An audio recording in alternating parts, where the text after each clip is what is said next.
Assalamualaikum class. Today we are starting binomial distribution. Binomial का मतलब क्या है जी? टू। नोमियल का मतलब नेम है, डिस्ट्रीब्यूशन डिस्ट्रीब्यूशन। तो बाइनोमियल डिस्ट्रीब्यूशन बेसिकली क्या होती है जी? बाइनोमियल डिस्ट्रीब्यूशन के दो पैरामीटर है हमारे पास। एक होता है एन और दूसरा पी। एन जो होगा वो नंबर ऑफ ट्रायल्स होगा, हम जितनी बार लेंगे उसकी। ठीक है। और जो पी होगा वो होगा हमारा उसका नंबर ऑफ सक्सेस। जैसे हम पहले एक काइंड को टास्क करते थे, तो जैसे हम एक काइंड को टास्क करते हैं, अगर दो बार टास्क किया है तो एन जो होगा उसका टू होगा।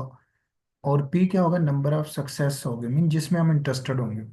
जैसे एक काइंड को हम टास्क करते हैं तो हम किस में, हेड में इंटरेस्टेड हैं, तो हेड क्या होगा, उस पी क्या होगा? नंबर ऑफ उसकी सक्सेस होगा, पी क्या होगा? 1/2 होगा। और इसी तरह क्यू भी इसका क्या होगा? 1/2। पी क्या होता है? सक्सेस। क्यू क्या होता है? फेलियर। फेलियर का मतलब क्या होता है कि वो चीज़ जिसमें आप इंटरेस्टेड नहीं थे। और p plus q always equal to one होता है, मीन के सक्सेस और फेलियर मिलके जो है वो 100% देते हैं आपका। अब कोई भी चीज़ है जिसके दो आउटकम है, हेड या, जैसे कॉइन को टास्क करें उसके दो आउटकम होते हैं, हेड और टेल। या आप डाइस को रोल करते हैं तो उसके इवन या ऑड होते हैं। या बेबी बर्थ जो होता है, इनके जो हेड सक्सेस और फेलियर जो है ना, ये इनकी 50-50% है, 1/2 1/2 है। ठीक है। तो अब अगर हम कोई क्वेश्चन, जनरल क्वेश्चन लेते हैं, तो क्या करेंगे जी? उस कैसे पता चलेगा कि हम बाइनोमियल डिस्ट्रीब्यूशन हमने यूज़ करनी है? आपने क्या करना है, सबसे पहले जो बाइनो, पहले हम देखें ना, एक जनरल क्वेश्चन करते हैं कि जब to fair kind are tasked, तो, तो एक्स भी रैंडम वेरिएबल रिप्रेजेंट हेड, या जो भी आप कह सकते हैं, एक्स भी रैंडम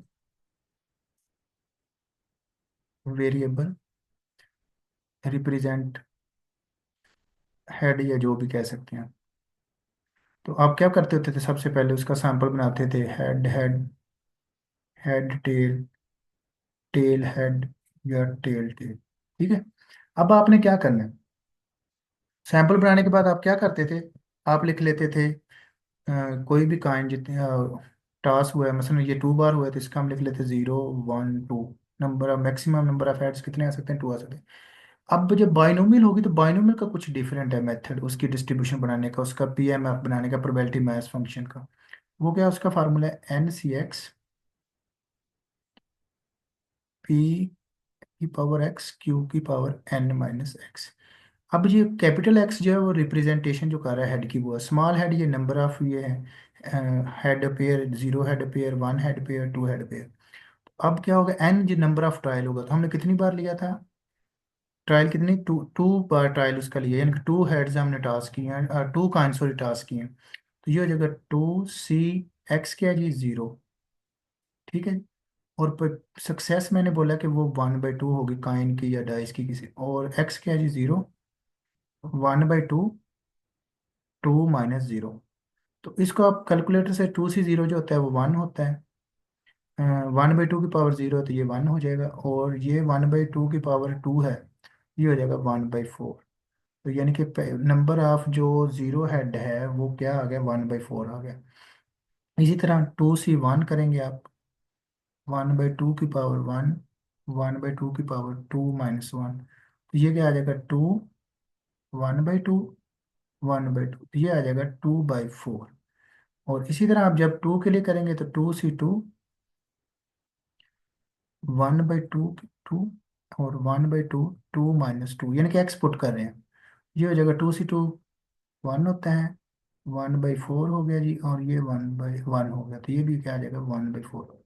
तो अब चेंजिंग क्या आई है हमारी? पहले जब हम प्रोबेबिलिटी मैच फंक्शन या प्रोबेबिलिटी डिस्ट्रीब्यूशन बनाते थे, तो हम उसका सैंपल ले लेते थे, और हम जिस चीज़ में इंटरेस्टेड होते थे, चाहे हेड में इंटरेस्टेड होते थे चाहे टेल में होते थे, तो हम क्या करते थे?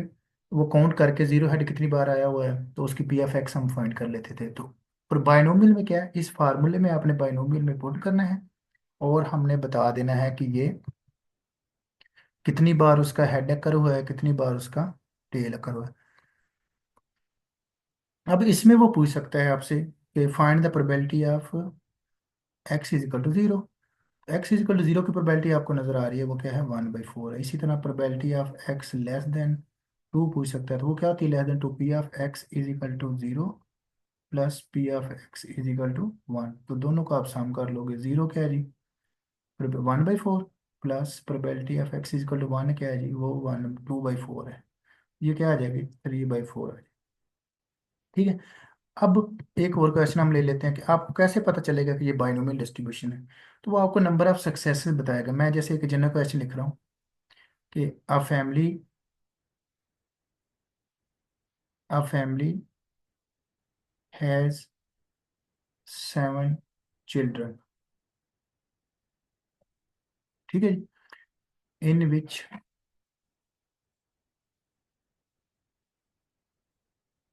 प्रोबेबिलिटी ऑफ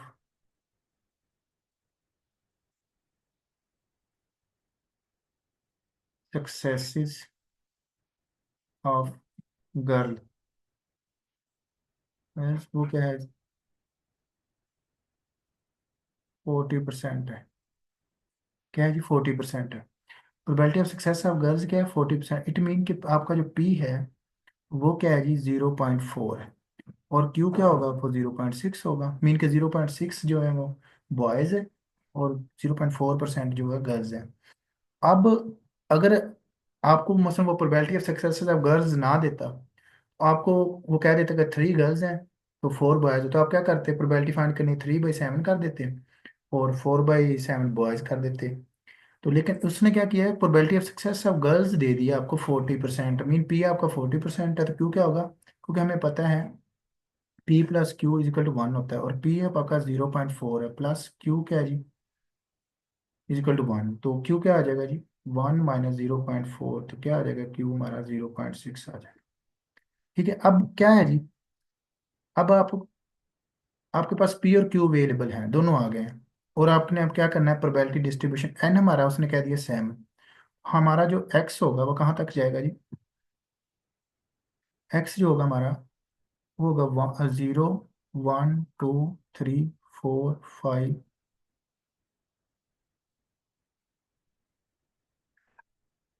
5, 6, 7 तक जाएगा। और पी एफ एक्स जो हमने बाइनोमियल का लगाना है वो क्या होगा, p f x is equal to x n c x p की पावर एक्स क्यू की पावर n - x हो जाएगा। ठीक है जी। अब बच्चे पहले जब एक्स जीरो होगा तो क्या होगा, 7 C 0,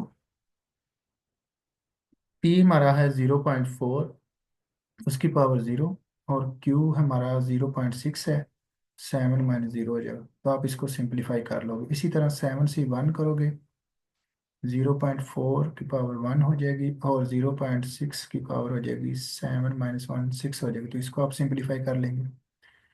फिर सिंपली सो ऑन है, आप एट द एंड क्या करेंगे, 7 C 7 करोगे, और पी 0.4 है उसकी पावर 7 हो जाएगी, और 0.6 की पावर 7 - 7 हो जाएगी। तो ये भी आप कैलकुलेट कर, अब ये आपने प्रोबेबिलिटी डिस्ट्रीब्यूशन बनवा ली, यानी कि P M F of binomial बना लिया। अब वो आपसे पूछ सकता है find the probability of x is equal to 3 या एग्जैक्टली 3। आप जो भी इसका 3 का आंसर आया वो आप पुट कर दोगे, या वो पूछ सकता है लेस देन 3, या पूछ सकता है ग्रेटर देन 3, या प्रोबेबिलिटी ऑफ एट लीस्ट 3, या एट मोस्ट 3। तो कोई भी आपसे वो पूछेगा, तो एटलीस्ट का मतलब क्या होता है, एटलीस्ट का मतलब है वो एटलीस्ट 3 कहता है तो मीन 3 या 3 से ज्यादा, 3 और मोर। और एट मोस्ट कहेगा तो 3 और लेस। ठीक है। तो इस तरह जो है ना, आप वो बाइनोमियल डिस्ट्रीब्यूशन का क्वेश्चन इजीली सॉल्व कर सकते हैं। If you have any queries related this topic you can discuss with me without any hesitation.